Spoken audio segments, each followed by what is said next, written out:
জয় শ্ৰী ৰাধা কৃষ্ণ। আজি মানুহ বিভ্ৰান্ত আৰু ভোগৰ দ্বাৰা মদমত্ত। আজি মানুহবোৰে দুগ্ধ জাতীয় খাদ্যৰ পৰিৱৰ্তে মাংসহাৰী হৈ নিজৰ স্বাৰ্থ সিদ্ধিৰ কাৰণে পশু হত্যা কৰিছে।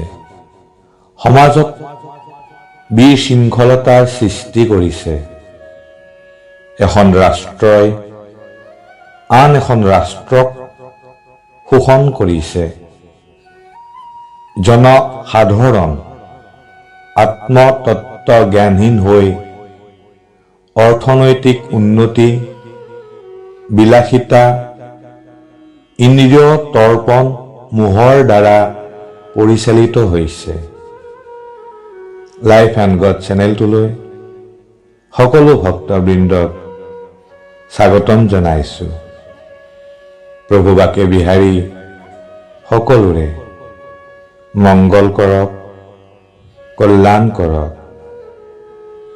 জীৱই সদায় তেওঁলোকৰ ইন্দ্ৰিয় তৃপ্তিৰ কামনাত কৰ্ম কৰে আৰু সেয়েহে এই সকলো কৰ্মৰ ফল ভোগ কৰাৰ বাবে বাৰে বাৰে এই জড় জগতত জন্মগ্ৰহণ কৰিবলগীয়া হয়। ইয়াক কোৱা হয় কৰ্মবন্ধন। এইদৰে অনন্ত কাল ধৰি আমি জন্ম মৃত্যুৰ চক্ৰত আবদ্ধ হৈ অবিৰাম সংসাৰ ক্লেশ ভোগ কৰি আহিছোঁ আৰু ভৱিষ্যতেও ভোগ কৰিব লাগিব।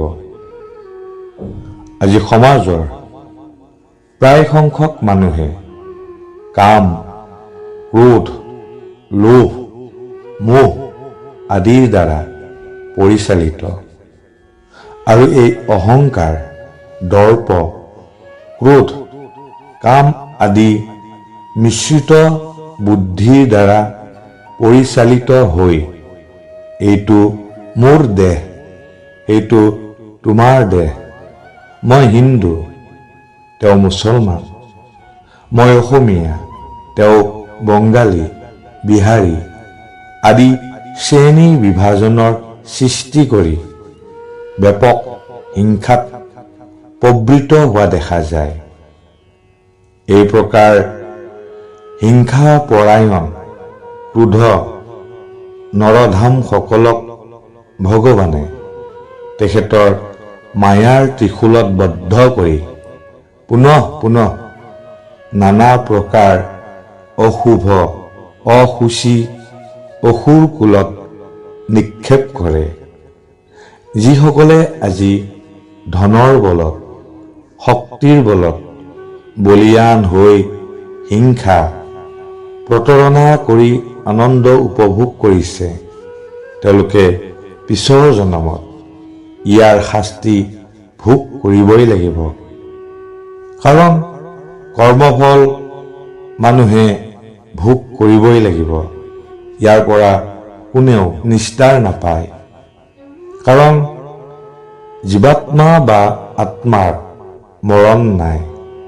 সি মাত্ৰ কৰ্মৰ ফল অনুসাৰে বাৰে বাৰে বিভিন্ন শৰীৰ বা দেহ লাভ কৰে। এইদৰে জন্ম মৃত্যুৰ পাক চক্ৰত পৰি বিভিন্ন শৰীৰ বা দেহ যেনে কুকুৰ, মেকুৰী, গছ, লতা, পশু পক্ষী আদিৰ দেহ লাভ কৰি শেষত কোনো সৌভাগ্যৰ বলত আত্মাই মানৱ দেহ লাভ কৰে। সেয়েহে এই মানৱ জীৱনত যদি আমি আমাৰ সকলো সমস্যাৰ সমাধান কৰিব নোৱাৰোঁ, তাতকৈ দুৰ্ভাগ্য আৰু কি আছে। এই বিষয়ত শ্ৰীমদ ভাগৱতত উল্লেখ আছে। বহুত বহুত জনমৰ পিছত এই দুৰ্লভ মানৱ জীৱন পোৱা যায়। সেয়েহে এই জন্ম অত্যন্ত দুৰ্লভ। এই জন্ম অনিত্য হ'লেও পৰমাৰ্থবাদ।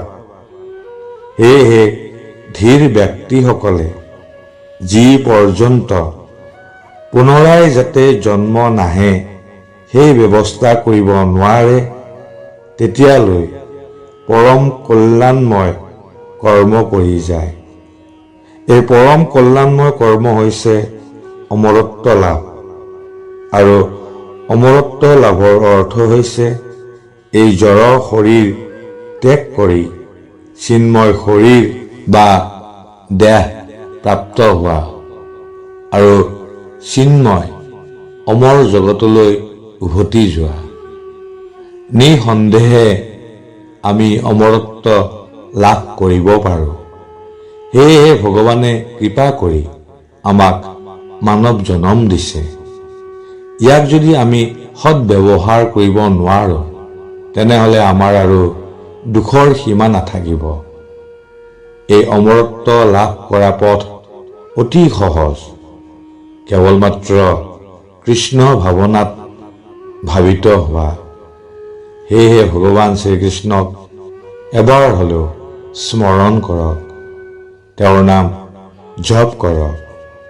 প্ৰভু বাকী বিহাৰীৰ ওপৰত সম্পূৰ্ণ বিশ্বাস ৰাখক, আস্থা ৰাখক আৰু সুখী হওক। জয় প্ৰভু জগন্নাথ। হৰে কৃষ্ণ হৰে কৃষ্ণ।